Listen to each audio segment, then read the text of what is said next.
Greetings, dear listeners. This is Jonah Goldberg, host of the Remnant Podcast, brought to you by the Dispatch and Dispatch Media. This is a very special episode. I am in New York City, taking the fair Jessica, my lovely bride, to a show tonight. It is her birthday, and because I am bad at planning, I had not thought about recording podcasts, and so I called upon my friend and co-host of the Glop podcast, John Podhoretz, who's also the editor of Commentary magazine and a dear longtime friend. And I said, hey, can I use your office? And can I use you to be on a podcast? And he said, sure to both. So turns out I did not know this. He had kept the secret from me. They had moved their offices from their Times Square to my old neighborhood on the Upper West Side of Manhattan. I won't get more specific than that. And I actually know this building very well because this is where my brother used to live. John, first of all, welcome to the Remnant. Thank you very much. So this is also weird because we're doing this in person. We're like actually in the same room. And this, John and I have probably done, with all the glops, 500 podcasts Probably together. something like that. Yeah. And I think we've been in the room together twice, maybe. Not counting like cruises. Right. Not cruises. Yeah. Not cruises. So, yeah. But so it's a little weird just to be in person with anybody. Okay, you need to do a dispatch cruise and invite me on it because I am very much missing. I love the cruises, National Review cruises, Weekly Standard cruises. Commentary did one cruise which did not have the financial kick that I was hoping that it would have. But that was a delightful time. Steve has been arguing that maybe we should do cruises, and maybe we'll do a joint dispatch commentary cruise. We could try that. Yeah. That's well worth the trying. I know National Review is reinaugurating the cruise, so I guess we're hopeful that we will get some intelligence on how it is after these many years of cruise absence due to COVID and other such phenomena. I mean, as a I don't know how many cruises I did for NR 15, something like that, maybe more. They also have a built-in audience that they can go back to, right? Because there are people who would they'd have these stickers that would say, with a number on it, and some of them would go into the low 20s about the number of cruises they'd been on. It's sort of like if you go to Disney World and people have the 15th visit, they have the 20th visit sticker. It was like that. I remember, I'm sure you were on this one as well, the cruise right after Trump got elected. This was November 2016, the National Review cruise. And what was so interesting about it was that almost everybody said that they were relieved that Hillary had lost, right, and that they were accepting that Trump was president, but that almost none of them had been a Trump person. Right. And this is hundreds and hundreds of Republicans. Yeah. Some of them, I'm trying to remember who they liked. A lot of them had been Rubio people. A lot of them had been, but the National Review cruising crowd, which was, affluent, over 50, over 60, there was no fighting about how dare you do this. And then I think the next cruise that you went on was it flipped. The nightmare of all. That was like the horror movie. The cruise turns into the horror movie where you're being chased by the zombies around the ship. Yeah, I mean, there was some of that. I mean, it was a little less. I mean, there's a self-selection thing, right? The people who are, particularly after that first cruise, they knew where a lot of us were coming down. So maybe I'll just skip this cruise, right? Yeah, so there's and then there's still this thing where most of the time people don't actually, if they disagree with me, they just don't come up to me, right? So there's some of that. But the tide had shifted. So a question on Egghead history. Yeah. Where was the original commentary office? Okay, so commentary began as a publication of the American Jewish Committee. So it was created in 1945 by the American Jewish Committee, which had previously published or had been there had been an earlier magazine called Contemporary Jewish Record, and its editor, Elliot Cohen, had pitched to the American Jewish Committee the idea of a magazine that would serve to explain America to the Jews and to explain Jews to America. And he was guaranteed a writ of editorial independence, and Commentary came into being. And at that point, if I remember this correctly, the American Jewish Committee was on 33rd Street, near Macy's, relatively near Macy's and Gimbel's, for you fans of Miracle on 34th Street. Sort of like a garments district adjacent kind of thing. But a little further, a tiny bit further south. And on that block, if I'm getting my geography right, and it's possible that I'm conflating things at the wrong time, but on that block was also something called the Workman's Circle, which is where the Forward, the Jewish Daily Forward, right, the Yiddish newspaper, was published. Anyway, so Commentary started there, and then in the early 60s, the American Jewish Committee built a building at 56th and 3rd, which is still there, which is the headquarters of the American Jewish Committee. And Commentary was in that building from 1961 or something like that until 2011, when Commentary became independent from the American Jewish Committee in 2006, essentially separated itself completely. And then, so it doesn't say in the magazine anymore, a publication of the American Jewish Committee? It does not say that, and it isn't, and it is no longer, and has no affiliation whatsoever. Was it a amicable divorce? It was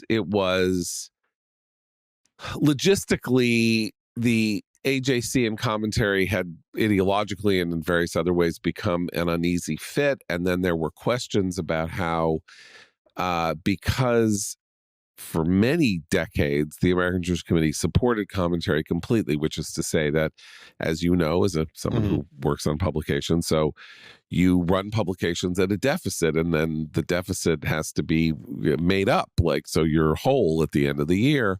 And the American Jewish Committee paid Commentary's bills. Commentary had revenue, it had advertising, it had subscriptions, but the AJC was the publisher and therefore picked it up. And then in 1990 or 91, as it fell into financial difficulties, AJC announced to my father, who was then the editor of the magazine, that he was going to have to raise money to cover the deficit himself.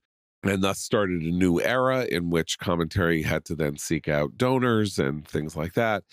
And then over the next 15 years, it sort of came to the point of, well, AJC isn't paying for Commentary, and it doesn't really like Commentary that much, and it can't control Commentary. So, and AJC also had a bureaucratic structure, not unlike the federal government, where there were pay levels and, this and that, and donors who were thinking of leaving legacy gifts to Commentary would say, well, I want to leave Commentary money, but I don't want AJC to get it. I don't like AJC. It's too liberal for me. And so Neil Kozdoy, who succeeded my father and was editor of the magazine for 14 years, and others went to the AJC and said, why don't we just part ways and, we'll do what we can to make you whole. There was a complicated series of negotiations about who owned what, where, and who owned the archives. And then it finally happened. So really, for the last 18 years, Commentary has been an entirely independent publication responsible solely for itself. But it was still housed at the American Jewish Committee for a couple of years until we rented new office space in the Garment Center, and we were there for 11 years. And then that space was too, once COVID hit and we had this, office that could fit 15, 16 people. And then suddenly it was like, why do we have this? And the neighborhood went just to hell. And it was very depressing going there because people were shooting up literally outside our window. Yeah. Outside one window, people were shooting up on a plaza in front of the lead building of the Garment Center. And then outside another window was Jimmy Buffett's Margaritaville Hotel, which, as you may remember, we had lunch. One day, yes. So the original reason I brought up were the original offices and stuff. When I came to Washington in the early 90s, it was, the debate had happened 5 to 10 years before I got there, but there was still sort of references to it, and I was a dork, so I would go back and read old stuff.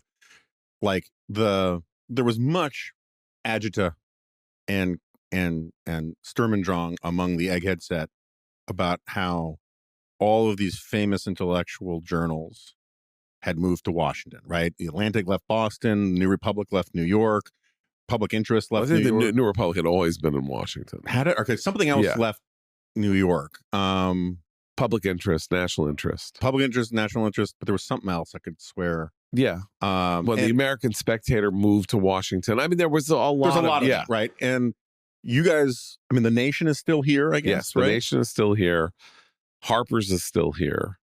Is it? Okay. And we're still here. But I that's that's about it. Not that there's not a lot of other magazines that still exist. And the New Yorker obviously is still here. Yeah. But like the New Yorker has certain sunk costs about staying in New York. Yeah, of course. That commentary maybe doesn't. But I mean, in the world of the intellectual journals, I guess, really, if you want to elevate some things to a level that they don't necessarily deserve, there's us, there's The Nation, there's Dissent, and maybe Harper's, if you think New York Review of Books, right? New York Review of Books, right? Also, so, but it's funny because you mentioned this, and Todd Lindbergh, who's my oldest friend, was my college roommate, wrote a piece for Commentary in 1985 or something like that called "New York Down, Washington Up," which was a description of how New York had become a much less interesting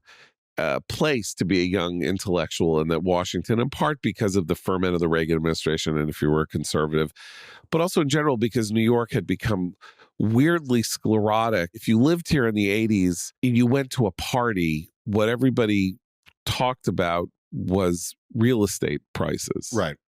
I mean, and I'm not joking. Like, there was no conversation. It's not like, well, did you, it wasn't like some scene out of a bad pretentious Woody Allen movie where it's like, well, I was just at the Whitney Museum seeing the important George Grosz show, like that. Nobody, if they ever talked like that, nobody ever talked like that again, and nobody had anything interesting to say. When I went to Washington, which was only a few years before you got out of college and went to Washington, you'd go to a party and you'd have a conversation about capital gains taxes or about the Contras or about things that mattered. And that had increasingly not been the case in New York, where people could get into fistfights over somebody's review of James Baldwin's latest novel at some point or other. Yeah, it's funny because so my first job in Washington, as you know, was working for Ben Wattenberg, who was a longtime commentary contributor. One of these days, I'll tell the full story of all that. And this is not that day. But he always used to make, I think, a point that I didn't completely appreciate until years later, which was that he always used to say, for all of New York City's cosmopolitanism, it is an incredibly parochial city, in the sense that a lot of the conversations in New York are about New York. Yes. They're not about the world or politics or the country. And most of the conversations among a certain set in Washington aren't about Washington, because the city of Washington actually isn't very interesting. Right. But the reason why everyone's in Washington is more interesting. Right. Well, so New York was the center of publishing, right? It was, and for a long time, it was one of the two major centers of entertainment. I guess it sort of is, but entertainment is less and less important in New York.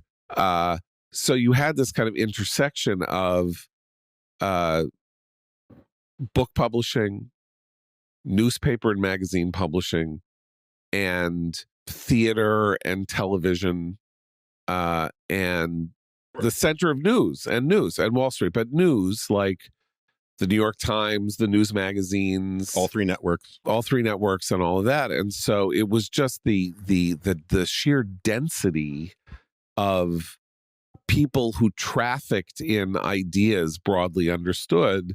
There was no comparison to anywhere else. Right. And then I guess beginning with the Kennedy administration in the 60s, but really honestly and genuinely accelerating with the Reagan administration, and how the entire conservative intelligentsia in the United States gravitated to Washington en masse. First of all, they were increasingly not welcome at universities where they were studying and all that. And also just that's where the action was. If you were interested in law, if you were interested in foreign policy, if you were interested in anything, it just, people went there, couldn't come here to New York. It was too expensive on the one hand. And you really could live cheaply in Washington in the 1980s. Like, you and I lived at different times in the same apartment building in Adams Morgan. Did we? You don't remember this 1841 Mintwood place? You had an apartment there, and I had an apartment there, but like 4 years, 5 years separated. I forgot that. When I moved there, I had been paying the gargantuan rent of $675 a month here, living in Times Square on a block with basically trans prostitutes, and I moved to this like duplex apartment for $460 a month. And if I lived in a different neighborhood, $300 a month, whatever, it was like cheap to live in Washington. So you couldn't come to New York; it was too expensive. You could be a policy wonk or someone interested in ideas, and like I say, increasingly in New York, all that was left of the intellectual life were people who worked for glossies, like for Condé Nast magazines or women's magazines, or got the job at the New York Times or something like that. And there was no external life of the mind to be had. And we met, and, we would go to the same parties and stuff. And I'm not saying they were like, seminars or some AEI panel discussion, but we all really cared about very serious things. We talk shop, right? And talking shop and think tank and Egghead magazine world is talking about serious things. But I mean, some of it wasn't even anything that we were necessarily personally involved in. We just cared about everything. We were, young, and liberals also cared about everything because they thought that everything was just, horrible because Reagan was a monster and everything was terrible. And then, when we stopped dominating Washington in some odd way, and then the Clintonites came in, they had a lot of the same flavor. They were also wonky in their own way. They hadn't gone show busy yet. And we weren't done either. They came in, but we were still there. And then, of course, came the Gingrich Revolution in '94, which was seen as, in some ways, the ultimate triumph of everything that we had stood for. Right. And that was illusory, obviously, and a misreading, in some sense, of historical trends. But, that's where the Weekly Standard came from, which I helped start in 1995. And the idea was, the New Republic had come into the existence in 1914 to be the voice of the progressive movement, and the Weekly Standard was going to come into being to be the voice of the Gingrich Revolution, which lasted about 3 issues. Yes, before everything started collapsing in on itself, and Pat Buchanan ran for president and a second time, and Ross Perot entered the race, and Clinton said the era of big government is over, and Gingrich was having temper tantrums on Air Force One. And so the whole mission of redefining our political era kind of fell a little by the wayside until 9/11, and then it kind of re-emerged as a voice of this new, I don't know, serious foreign policy, America advancement, all of that, which also then, of course, in its own way came a cropper because the theory was good, but the practice was incompetent. So, there's that. Okay, but all right. So this is a good opportunity for me to segue. The Commentary Podcast, which is a must-listen podcast, particularly post October 7. It is. The brand of it has been for a long time crushing morosity.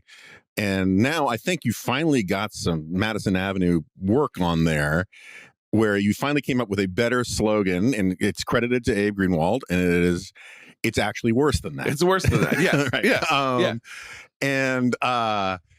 And so one of the themes you've had on there has been how, like, I was just on my journey, I walked 5 miles to come to the commentary office this morning, is about how elite education has lost us. It's over. All these kinds of things. And as fate would have it, I wrote my LA Times column this week a little bit on the idea that nature is healing. So I'm going to make a case to you that crushing morosity, while always an important resource, may not necessarily be apt.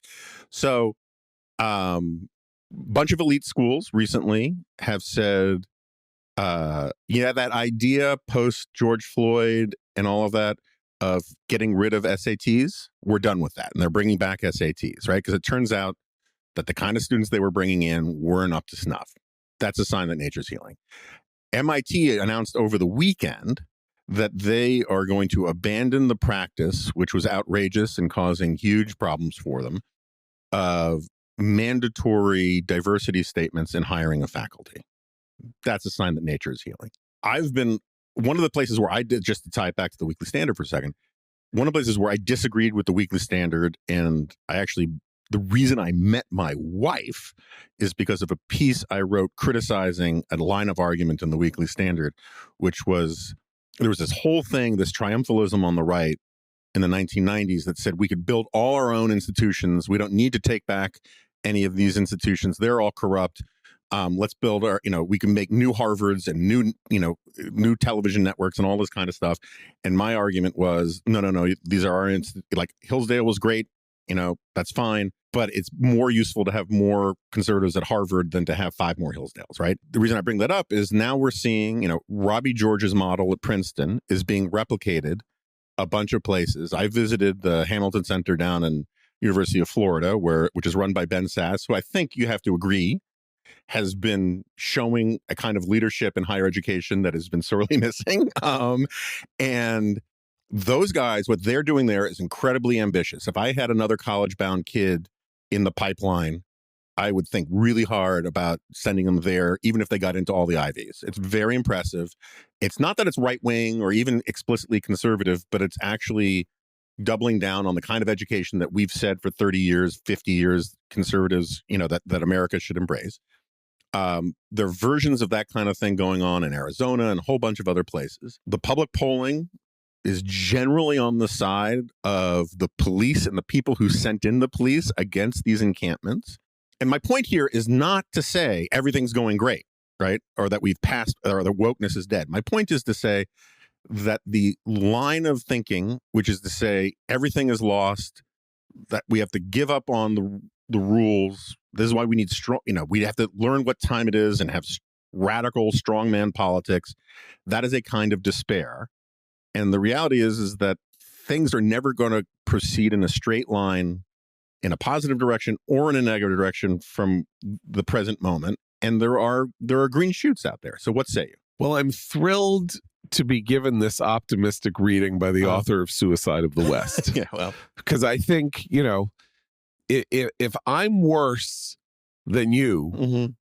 the author of Suicide of the West, then, I guess I deserve every criticism that you are laying at my feet.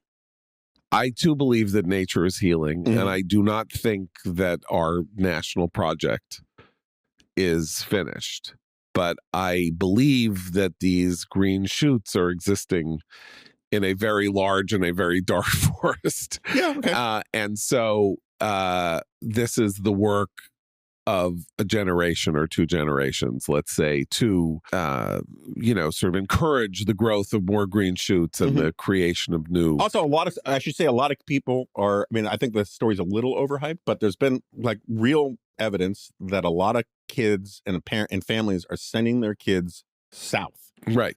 The Vanderbilts and those kinds of places that aren't bought into all this bullshit. Yes. That's another sign that the market is actually responding. And, look, I don't think there's any question that that whatever has happened since October 7th, and I think it predates October 7th. I think trans issues, the DEI effect on private business, and the bizarre capitulation of corporations to DEI logic and imposing this ideology on mid-level workers who have just trying to get through the day and help their businesses make a profit so that they can get a decent bonus so that they can maybe, add a bathroom to their house or something.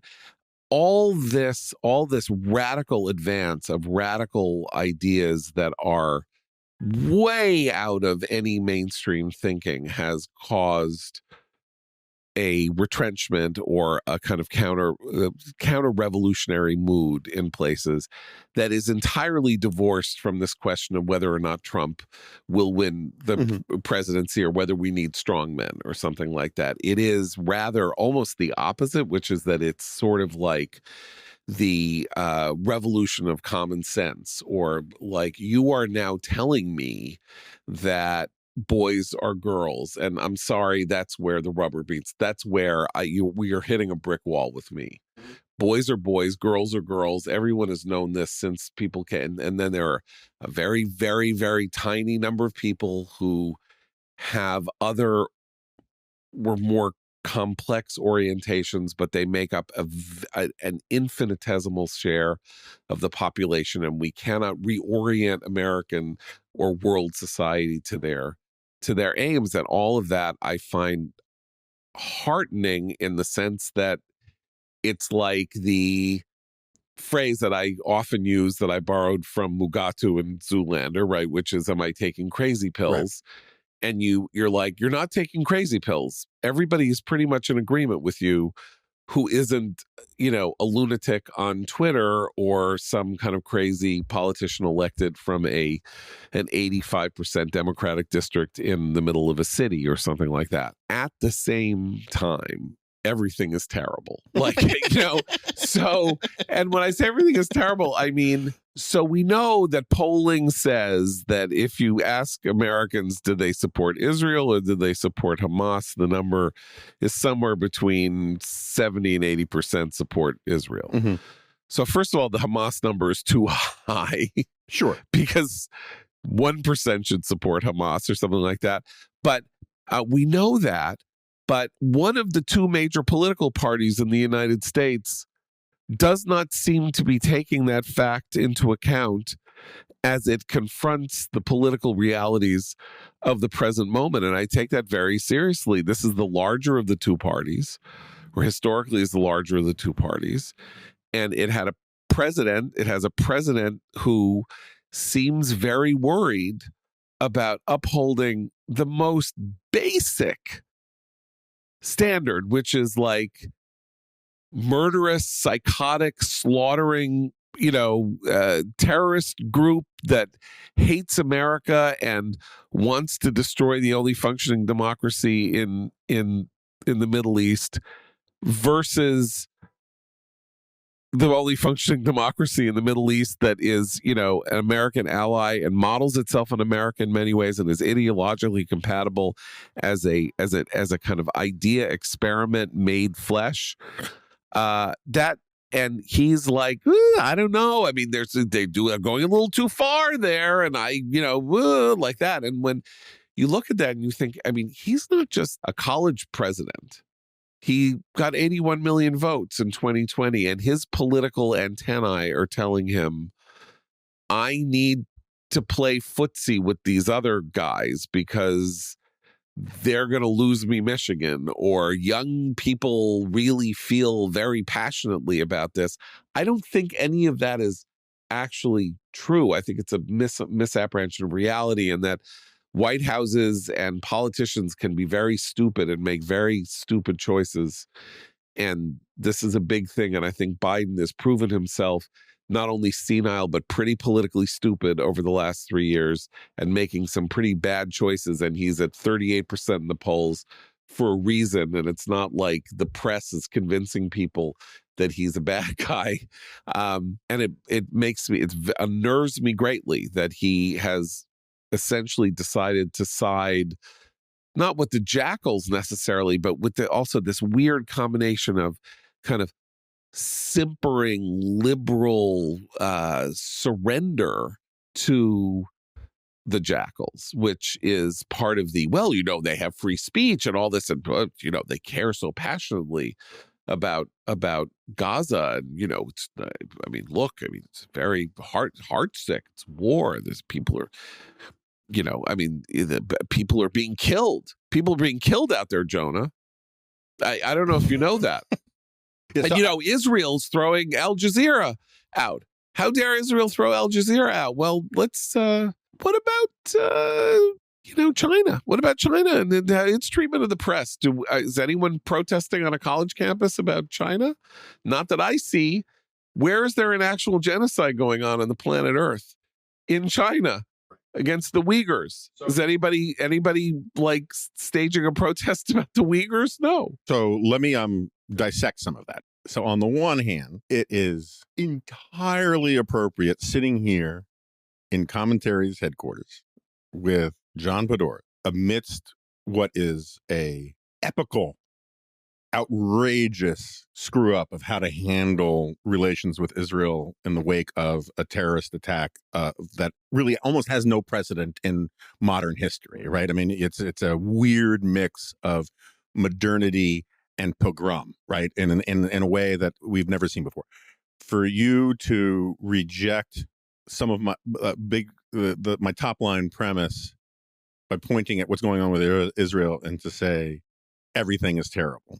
When in reality, what you're saying is stuff regarding Jews and Israel is terrible. Unfair, because I started by saying trans stuff. Yeah. No, I hear you. And Biden is all in on trans and DEI stuff.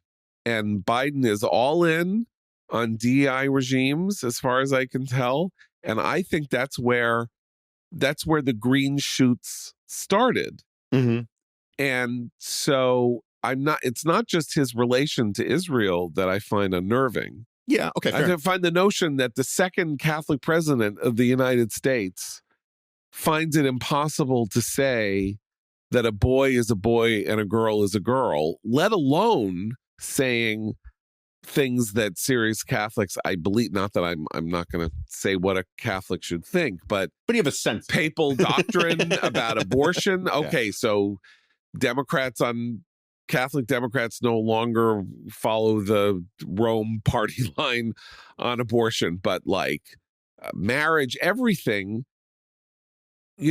so this is who he is. And I got to take him at his word that he either believes it or finds culturally that he has no ability to confront it or find a third way or something like that. And he is the head of the largest political party in the United States. I hear so you. that's my point. It's not just about Israel, honestly, because Biden's record on Israel is way better than his record on trans and DEI and affirmative action and capitalism and student loans and all the other things, and Afghanistan. Like, he championed aid to Israel. He didn't let it drop. He stood stalwart, in a way, in many ways against the people that I'm now saying he's also kowtowing to. And I think he's made an incredibly bizarre set of political decisions to rob himself of any credit for what I think will inevitably be an Israeli victory over Hamas, by setting himself apart and saying he doesn't really want Israel to win. He doesn't want Israel to go into Rafah. He doesn't want it to end with an Israeli victory, so that when they have an Israeli victory, he is not going to be able, what's he going to do? Walk around and say, I got this victory? I don't think so. And that he could use one after Afghanistan, and he could use one after not giving sufficient help to Ukraine to have that turn into a frozen conflict. Like, he could use a flag that he could carry by saying America stood with Israel, destroyed this evil, and the world is going to be a better place. And he's now basically made that impossible. No, I agree with that. But like, the problems of the Biden administration, which are myriad and manifest, are not necessarily contrary to my larger point, right? Which is like, the movie Parenthood, right? There's that scene where, Steve Martin is trying to like handle the pressures of being a parent, and hence the name of the movie. And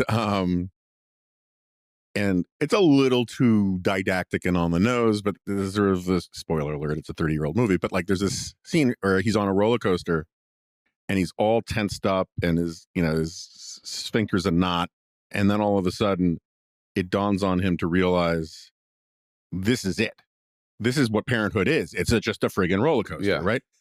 That's my point, is that American politics is a roller coaster. Yeah. And there are going to be ups and downs and sharp turns it's turtles all the way down. It's roller coasters all the way down. And part of the problem we get to in American politics on the right and on the left is this constant catastrophization where like, this is the last election to save America.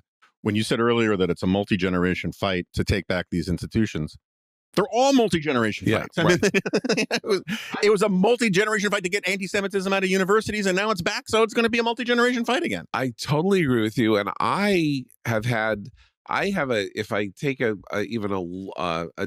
longer range perspective, and some of this is ideas that I gleaned in part from your description of the West and Suicide of the West, but we had a terrible political period in the United States from like 1876 to 1900. The only period that you can compare American politics to now is then, even though we didn't have, we weren't like engaged in foreign wars and but there was domestic terrorism, president was assassinated. We had a spite election in 1892, the same way we're having one in 2024. Terrible politics, corruption, really lame political figures, embarrassing behavior in the House and in the Senate and all of that. None of that mattered historically, because what happened between 1875 and 1900 was that the United States became the most economically powerful country the world had ever seen. And in historical terms, nobody remembers the Great Depression of the 1890s. What mattered was America came out of the Civil War and turned itself into this powerhouse that changed everything. And for all we know, despite all the talk about secular stagnation and we don't invent anything anymore, people are going to turn around and say from 1880 to 1980 to 2030, the world changed in ways that are so spectacularly transformative that they could not be seen by the eye as they were happening.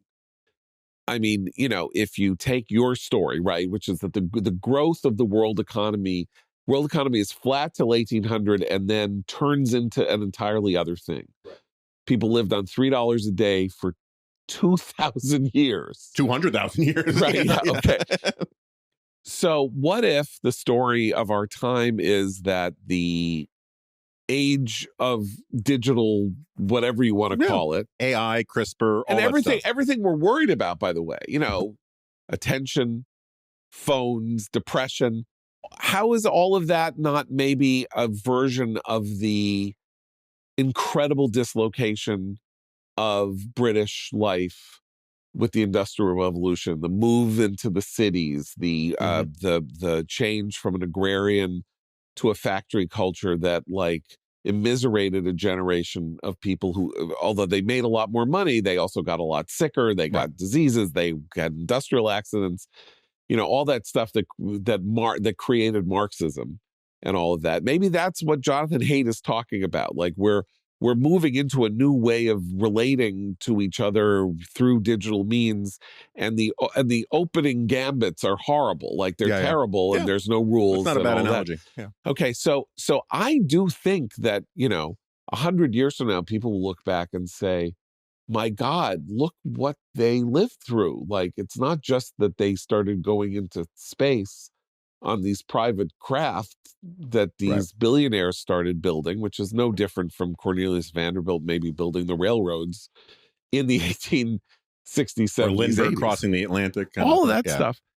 And all of the efforts to impede it, right? Luddism, all those stories that Jim Pethokoukis, your colleague at AI, likes to tell about the roadblocks that are put in the way of progress by existing, pin manufacturers having pogroms against people who make machines that make pins or whatever. And that all of that is going to be like parts per million in a thing. But we're living through this now, and I have teenage kids now and all of that. And so I it's unnerving. I have nothing but, if I look in the future and I say, okay, 2100, is China going to be the dominant society, or is America going to be the dominant society? And I'm like, I don't think it's going to be China. I'm sorry. Like, they're 80 years old. They have no children. They have a classic social security crisis, and everything they do requires intellectual property theft. And that stuff can be halted, and we can take TikTok away from them. And there's all kinds of stuff that we can do to halt their progress. And who's coming up on our flank? Like, everything's the same, weirdly, like, except for Japan still being the third largest economy in the world from being destroyed in the 1940s. Like, who dominates the world? Europe, America. Right. So I look at the China thing a little differently, just to put it this way. Maybe China will be the dominant power on the planet in 2100, but if it is, we won't be worried about China anymore, because like the only way they can become dominant is actually become like America. Right. If China becomes a liberal democracy with Chinese characteristics and all that kind of stuff, and has rule of law, that country will take off. It'll do great. But like, do we really care? No, obviously not. Right. I mean, so like, you want bragging. Like, do we care anymore? This would be the right analogy for that, right? We want to be number one. China will be number one. So China has the 5 times the population that we have. If they liberate their population to be free and they have a right economy, of course their economy will be larger than ours. They have, that's just a fact of sort of productivity or something like that. But you know what we don't care about anymore? Where the tallest building in the world is. Right. We don't care. You know who cares? Countries that have something to prove. They have a chip on their shoulder. Right. Yeah. So it was once really important that we had the tallest building in the world, and it was in New York, and then they built more, and then Chicago was like, no, we're going to be taller. We're going to have a building taller than New York. Don't you think that we're just the second city? And now I don't even, honestly, I don't know. I think it was the Burj Khalifa at some point, but I think there's one in Singapore now that may be taller. Something like that. We don't even know. We don't even know what that is, because it doesn't matter, because it's not it's not a measure of anything. And if the EU became larger than if the EU's economy became larger than the United States's, and the EU wasn't like corporatist and terrible and trying to control us with their regulations, I don't think we'd care. Yeah, but Switzerland is richer than the United States on a per capita basis. Yeah. Like, who gives a rat's ass? Yeah. Right. And, I mean, look, the Brits had some blow to their ego when we became the global hegemon, but like, the Brits understand it's good for the UK the richer America gets, and like, it's good for, and like, this is the problem with competitiveness. Like, in Paul Krugman, when he wasn't a jackass, in the 1990s, when he hated the Clinton administration because they didn't give him a job, he wrote some really great stuff on this. And it's like, if it's not, international economics is not zero sum. If China had a catastrophic economic depression, it would be great for American competitiveness. Yeah. And crappy for our economy.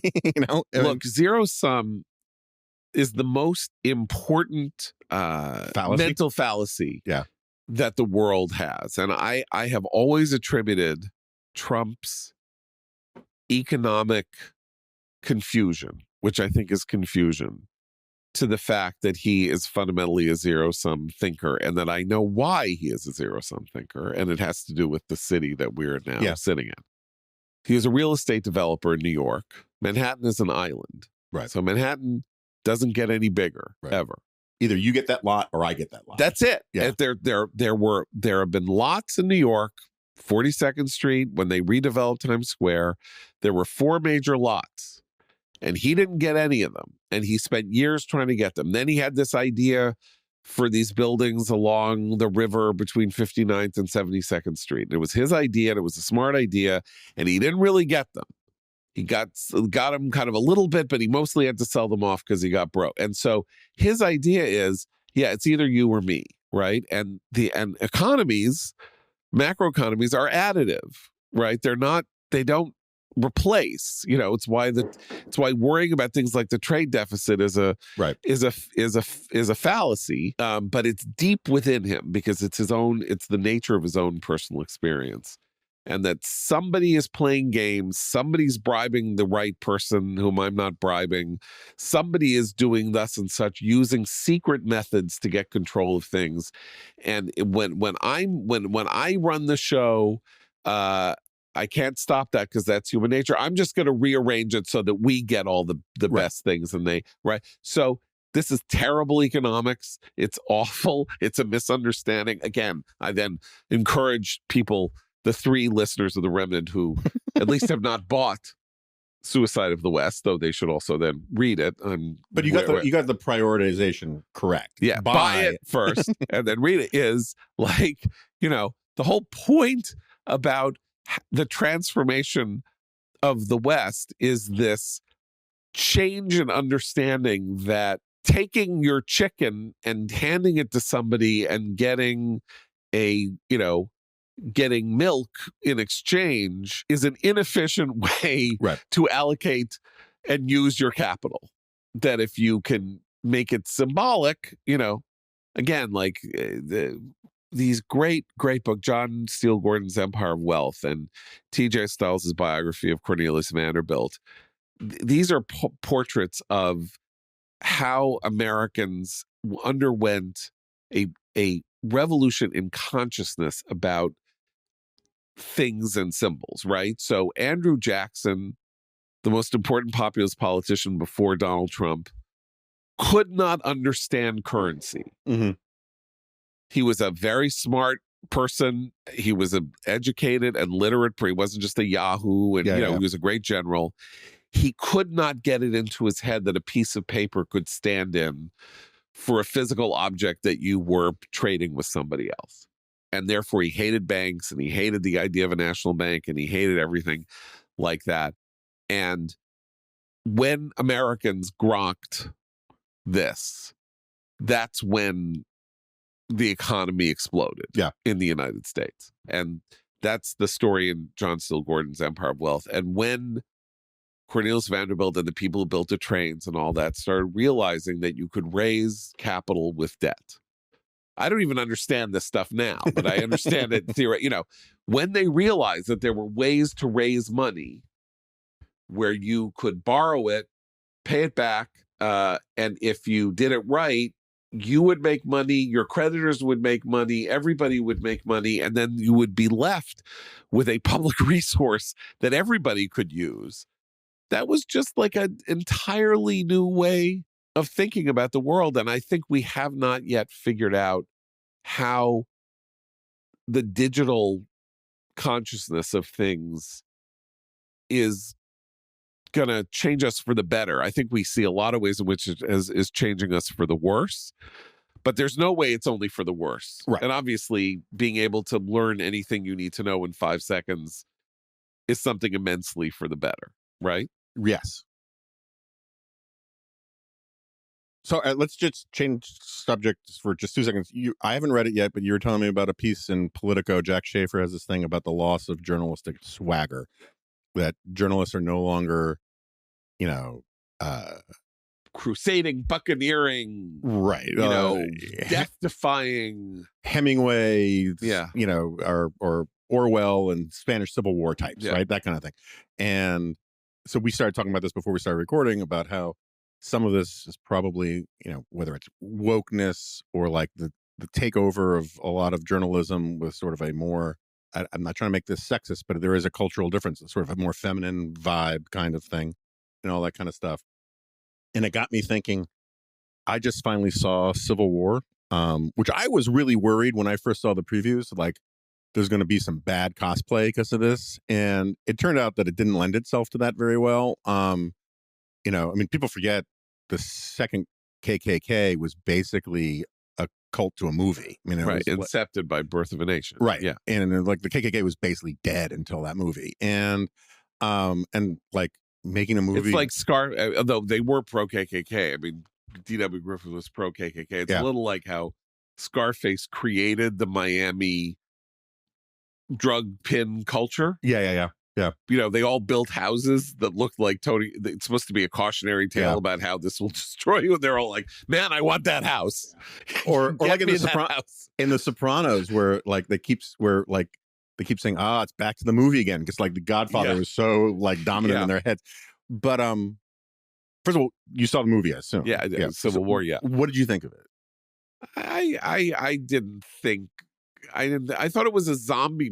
Basically, my take on it was that it was a zombie movie without the zombies. Like, all of the things that were impressive were like The Last of Us, only you didn't really understand where everybody went, because they were driving through this hellscape of the Northeast that had somehow been entirely emptied of people. But where did they go? Where did they go? And you don't understand the battle lines or who's fighting where. They're like, you can't drive on the interstate. The interstate's been destroyed. Well, who destroyed it and why? Like, I understand he didn't want to, Alex Garland, the writer, didn't want to like create a political drama. Like, it wanted to be what would it be like to live through the moments at the end of the American Republic when the president of the United States is like on the verge of being overthrown. And these 4 journalists or something are driving from New York to Washington to figure out what's going on. But mostly where it was effective, it was the guy Garland wrote 28 Days Later, which is the best zombie movie ever made. And so, and so he was basically borrowing his insight there that, what would it be like to wake up in the zombie movie? That's what happens in 2018. You wake up and suddenly like the world is completely altered, and how are you going to live through it? But it didn't. I didn't think it worked. You told me you thought it was a lot more interesting. Yeah, so I thought it was going to be that, right? Yeah. And as you know, I like that stuff. You do. I like post-apocalyptic stuff. Walking Dead, the road the dinner theater. I'm a Walking Dead dinner theater. Walking Dead, and so far of the new spinoffs, the only 2 ones still worth watching are the ones where they go to New York City, and the ones where they go to France. But like the one with Rick and Michonne is terrible. Anyway, that's neither here nor there. So I waited out all the debate about it and all the chatter, and I didn't pay that much attention to it, but I saw bits and pieces of it because it's impossible to avoid on Twitter and whatnot. And so what I thought was more interesting than I anticipated is, I don't think it's just a zombie movie without zombies, because it seems to me the part of the point of it is to communicate that you can create all of these dramatic, heroic narratives about war, but the actual people fighting it, that's not at play, right? These are people who are just like, there's a scene where they're being shot at by a sniper and these other guys are firing back, and the journalist keeps saying, whose side are you on? Who are you fighting? Who's that guy shooting at us? And the soldiers are like, there's somebody up there shooting at us, so we're shooting back. And they're bringing any other sort of grand historical narrative to it. And to me, it was like a finger wag at all of these cosplay idiots, the very online people who think a civil war in America would be an opportunity for great meaning and heroism for them. It's like the guys who always think, if I lived in Rome, I'd be a general. It's like, no, you friggin' idiot. You'd be a slave working in a field, and you died at the age of 25, because that's what most people that was always the problem with reincarnation stories, right? Which is like, you're not going to be Cleopatra. Right. You'll be lucky to survive till 3. If you're reincarnated, if you go back in time as a baby, right? You have a 75% chance of dying of strep throat when you're 2, right? Throughout the course of human history. So don't be so excited about getting in a time machine. If you're lucky, you'll be Ptolemy's piss boy. Yeah. But then, like, the thing I thought was particularly interesting was, and this is a little bit of a spoiler, but like, I saw a lot of people sort of saying how at least this casts the heroism and honor and calling of being a journalist. And like, if you're paying attention, it turns out that like the younger New York, the Reuters writer, he's just an adrenaline junkie. Right. and the younger photographer girl just wants to be famous, and the main character woman is sort of morally ambiguous, but her death is not glorious in any way, and that's the spoiler. Sorry. And it turns out that, like, even the journalists who are in on this stuff, to a large degree, they're in it for their personal careerist or psychological needs rather than some glorified principle. And there's this really telling scene where there's this sort of African-American Jack Germond character, right? Yeah. Like an overweight, older New York Times writer or some other, I think it's New York Times. And again, spoilers, he ends up sacrificing himself to save the lives of 3 of his colleagues.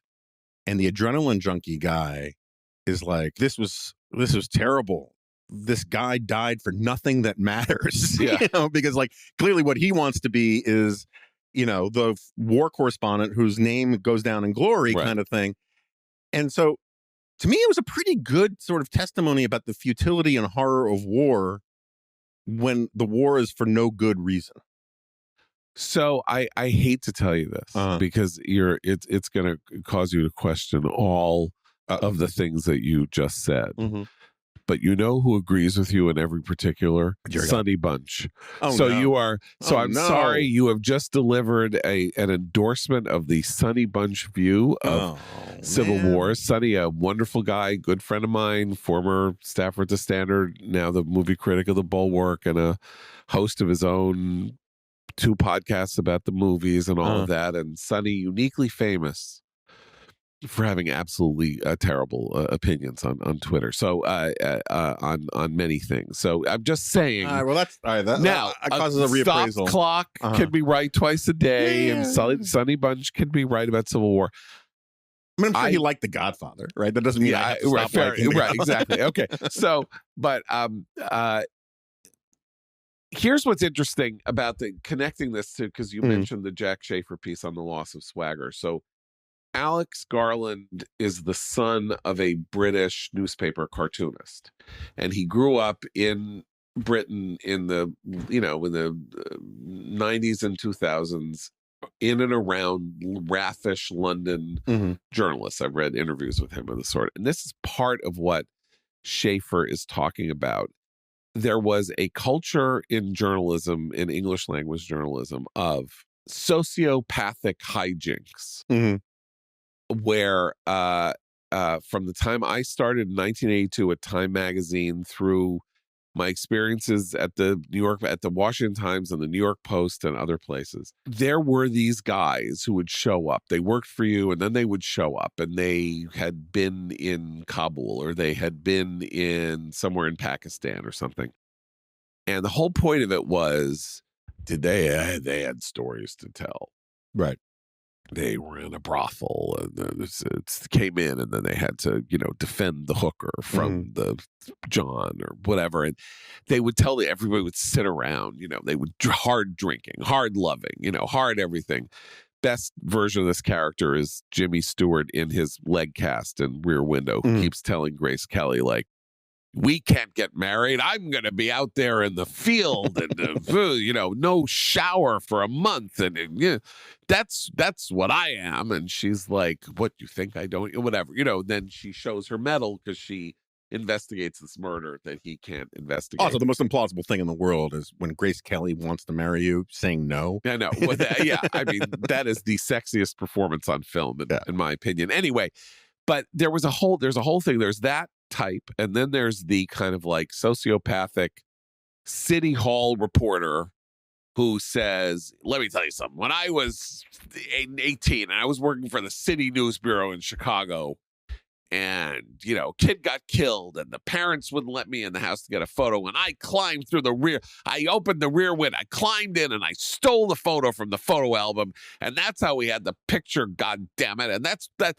You young people, you don't have any gumption anymore. They would sort of tell these stories about how they did this, they bribed somebody, they blackmailed somebody to get a quote. Like, that was, and everyone was like, gee, tell us more, Mr. Foreign Correspondent.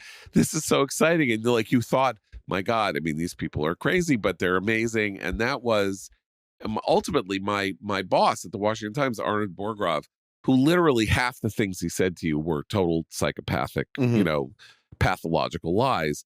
But he himself had been a foreign correspondent at a high level. Like, he was like the kind of guy who chartered private planes to go talk to the Shah of Iran or something like. But it was always the same. There I was. Yeah. There I was in the American hotel in Beirut. And you know who walked right up to me and put a gun to my head? Yasser Arafat. And I told him, go yourself. Whatever, and so it was a style that it was this whole, we're all based on, we all come from Hemingway, and we all come from we were Ernie Pyle and World War II, and we were there on the beaches, and we're here and we're there.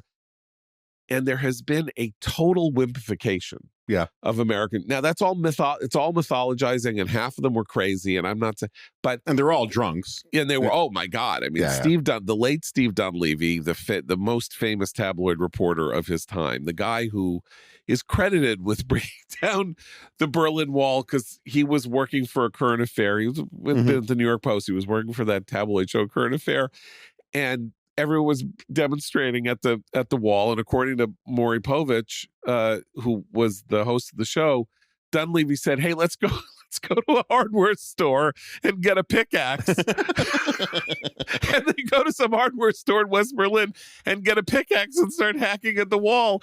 And then in like 20 minutes, the entire population of West Berlin is pickaxing at the Berlin Wall. I never heard that story. Oh, yeah, that's not a not true. That's a true story. Yeah. So that's the apotheosis of that story. But like, Dunleavy was, the most is the reprobate of all reprobates, though actually a nice guy and a fun person to be around. But anyway.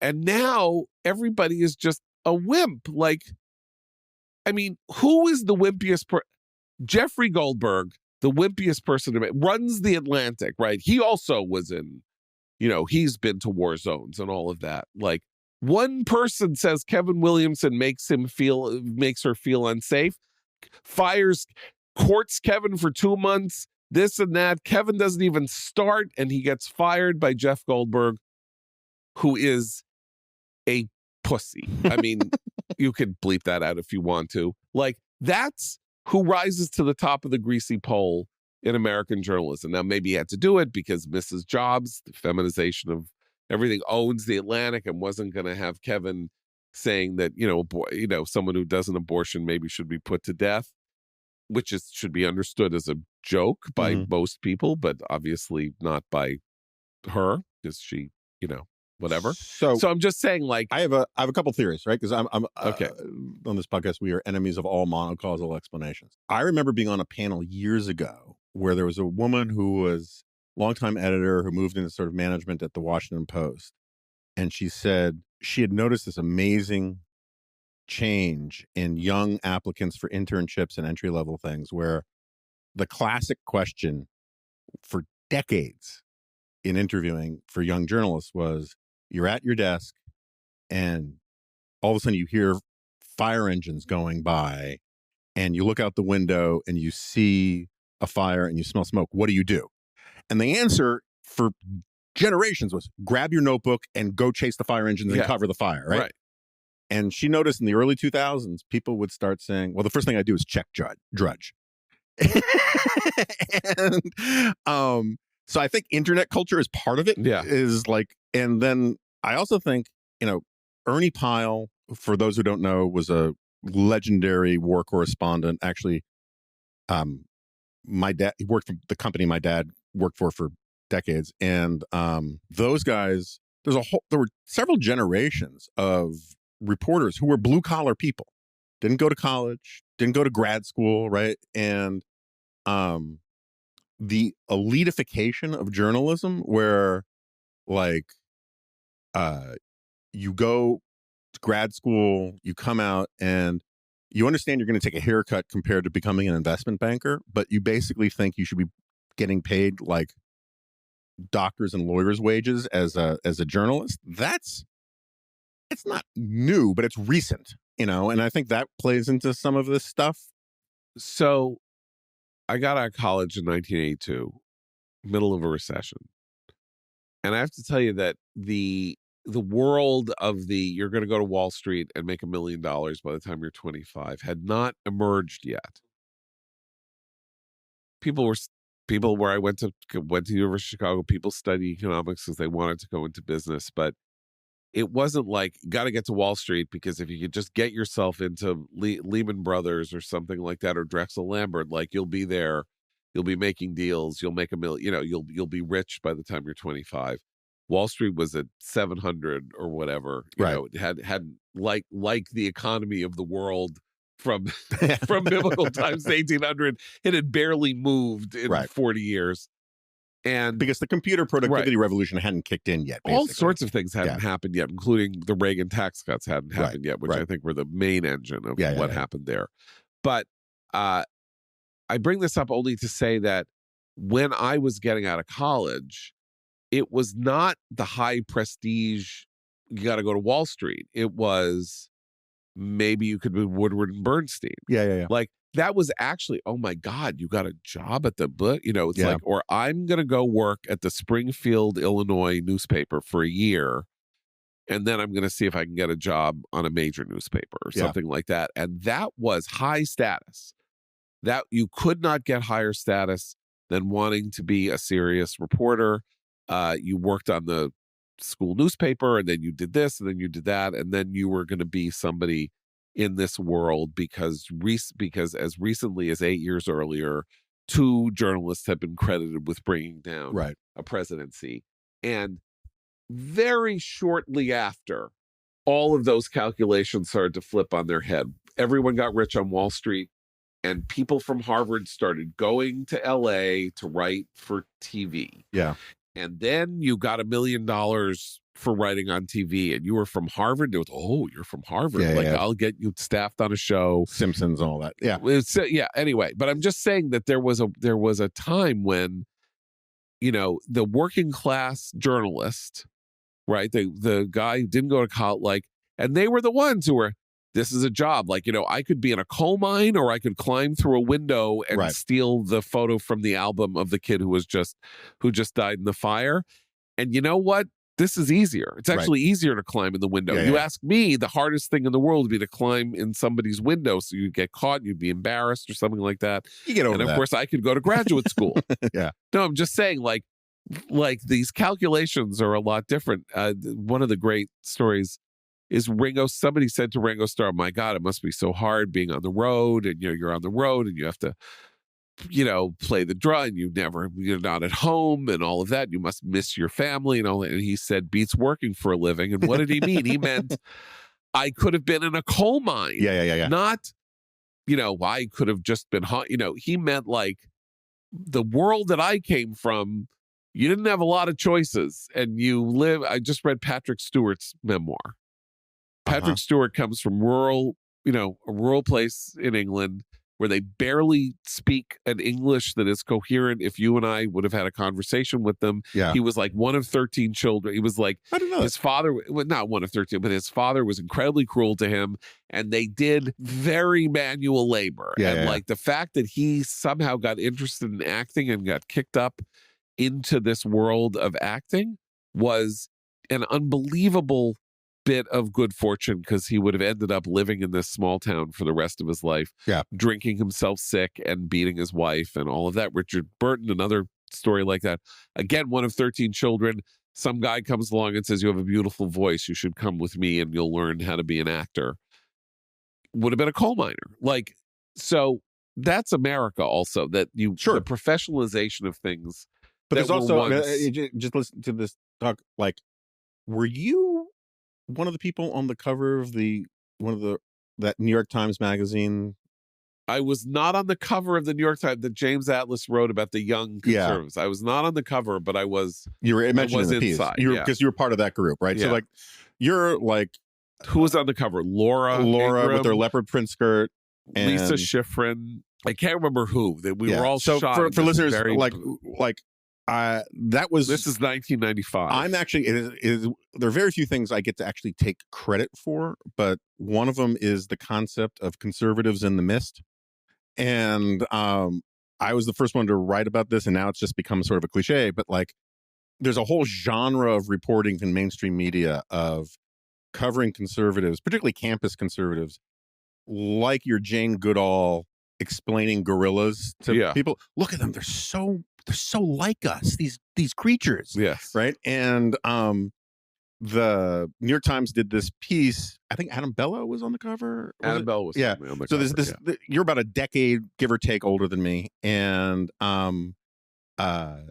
your class, the Weekly Standard class, those kind of guys were like, it was the dawn of Fox News. It was the dawn of the sort of conservative alternative elite media and all that kind of stuff. And New York Times did this profile of this whole group of people. And I remember in that piece, Laura Ingraham explaining that she wanted to be famous. And she went to Robert Novak to ask for advice. And shockingly, Robert didn't tell her, the first thing you got to do is turn against Israel. But he did say, well, here's how I did it. I spent 5 years on the police blotter on the Kansas City Star, then 6 years covering the city council. Then I moved to the Wall Street Journal and I covered this beat and then that beat and blah, blah, blah. And I worked my way up the greasy pole. And Laura's response was, and I'm paraphrasing because I haven't read the piece in 25 years, but like was something like, yeah, I don't want to do all that. I want to do this quicker. And she wanted to be on TV.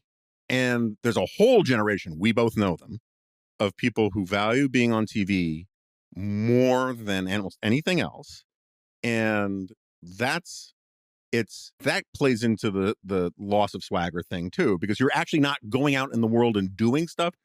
The highest perch is to be in a studio somewhere commenting on it. And the swagger now comes from Tucker Carlson sitting in a house in Maine, right, saying, go get him. Right. Go get him while I sit here in my house in Maine, terrified of COVID and burying myself and then coming up with conspiracy theories.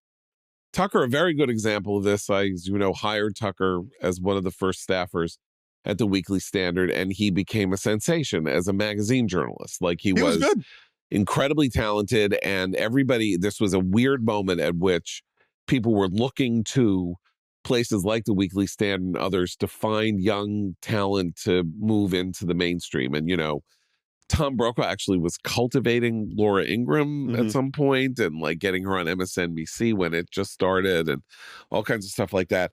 And Tucker, you know, went from the Standard, started writing for GQ, started writing for the New York Times Magazine, started writing for all these places, and then went on television, and that was the end of him. Yeah. Stopped writing.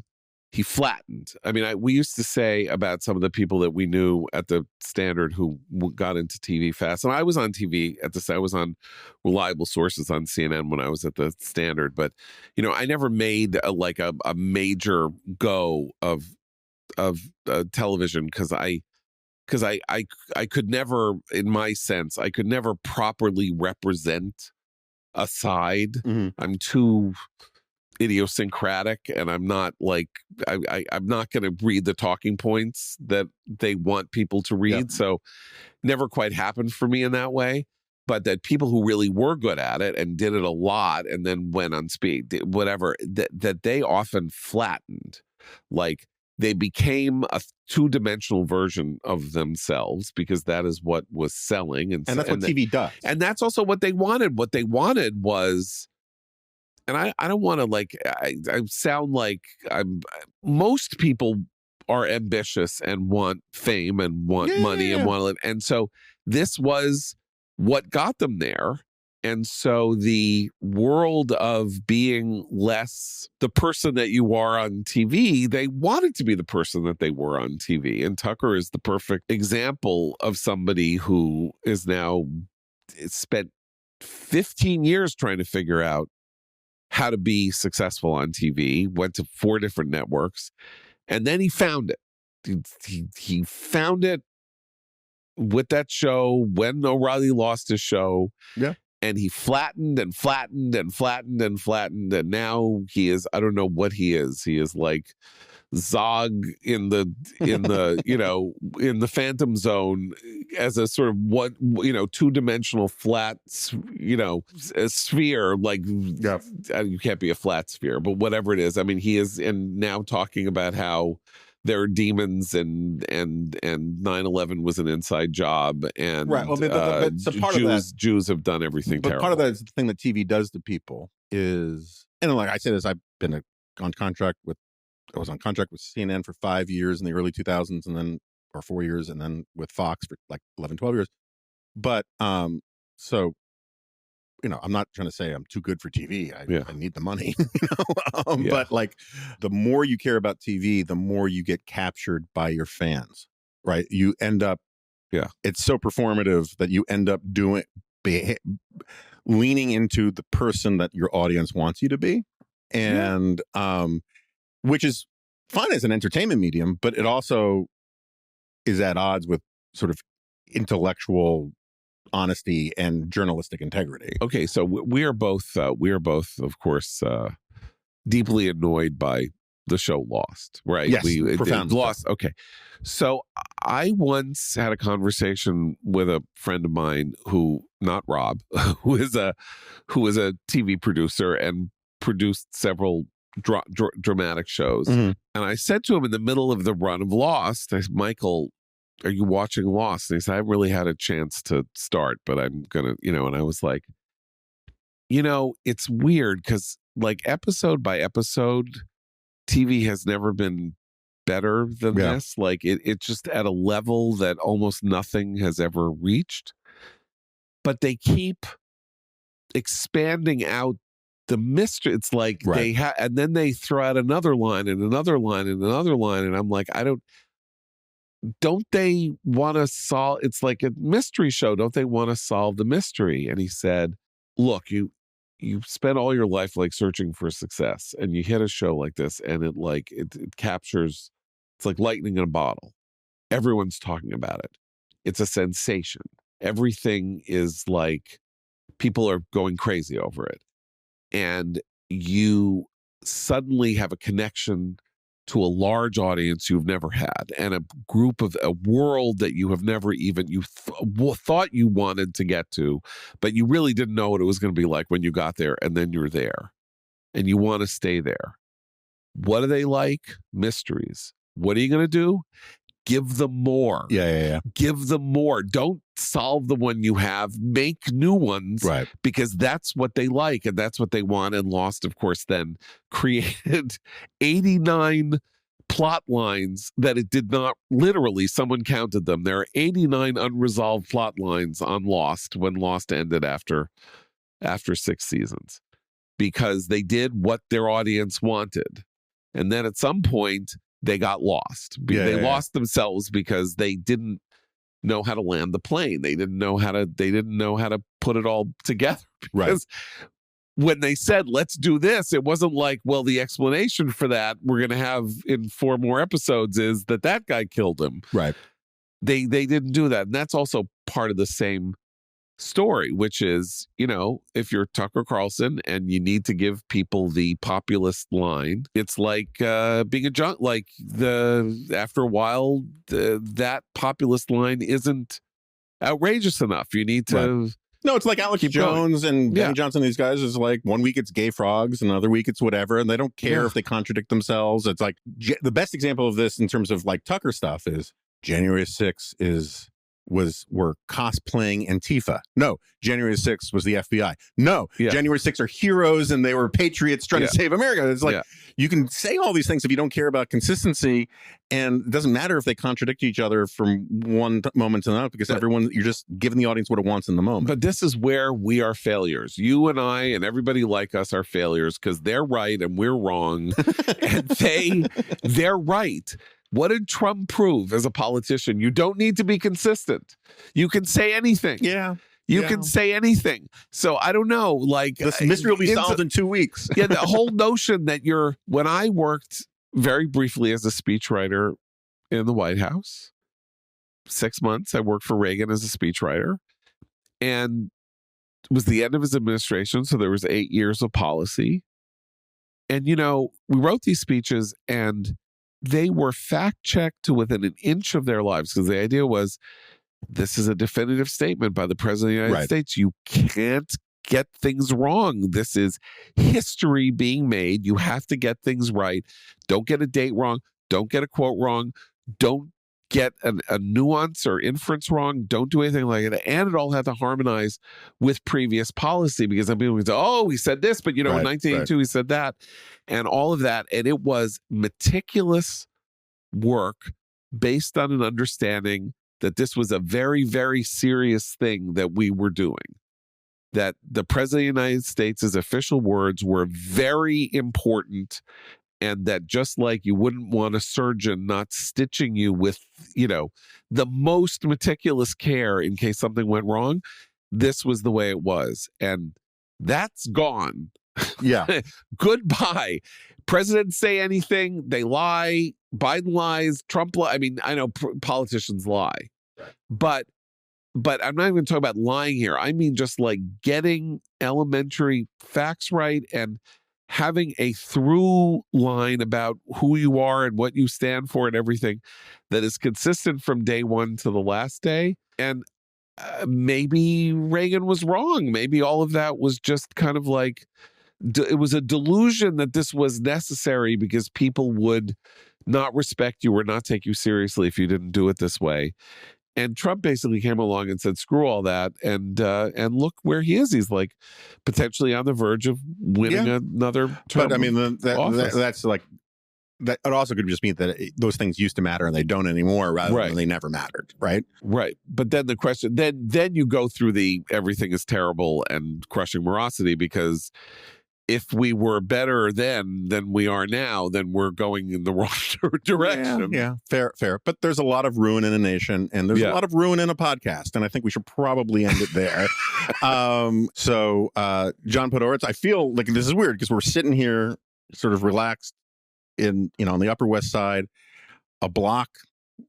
less than a block from Barney Greengrass, or at least is Barney Greengrass back? Oh, you betcha. Yeah, I mean, like, I feel like we should have been doing this, like, 2 schnorrs over Novi and bagels. But I had AP European history class at Barney Greengrass. Did you really? In 1977, yes. Wow. So for listeners who don't know, Barney, talk about parochialism in New York. Barney Greengrass is one of the last great traditional, I think we call it an appetizing store. I mean, it's an appetite. Yeah, it's a famous for its sturgeon. Right. The Barney Greengrass. Yeah, you go there, you get sturgeon, lox, sable, herring, stuff like that. And it's also a sit down restaurant of a very modest design model, and is one of my favorite places. Yeah. Although on this as a child, every week, my dad would take one of the boys, either me or my brother, and we would walk up to Murray's sturgeon shop. Shonda, don't even start with the Murrays. You can't mention Barney Greengrass and Murray's in the same breath. Barney Greengrass up, Murray's down. Okay. Murray's is still there, by the way. Yeah, I know. Okay. But this is for... But you're either a Barney person or a Murray's person. We were Murray's people, and every Sunday, my mom would yell as we left the house, release the bagel lancers, and we would go and we would fetch bagels and lox, and... but this, Murray's versus Barney Greengrass really is the cultural equivalent of People's Front of Judea versus Judea. Very much. Very much. Although you can't sit down at Murray's. That's true. That's absolutely true. So with that, John, thank you very much for doing this. I'm sorry for listeners who expected a lot, including I think our producer expected a lot of Israel talk, but it kind of felt like coming to the commentary headquarters to talk about Israel was like bringing coals to Newcastle. And anyway, you can listen to commentary. Commentary. It's all you do. We're there half an hour every morning. So with that, give you the Israel news, which is not crushingly morose today. Yeah. So just to say, we'll see. And the other reason I didn't want to do it is that like things are moving fast right now, and I didn't want to date this because I didn't know how long. Yeah. So anyway, but John, thank you for doing this. Such a pleasure. All right. So I can't say that John has left the studio because I see him right there, and it's not a studio, it's his office, which is very tastefully appointed, I have to say, and quite tidy. I'm going to go see Tommy with my wife tonight on Broadway, and I got to get out of here to go meet her for lunch.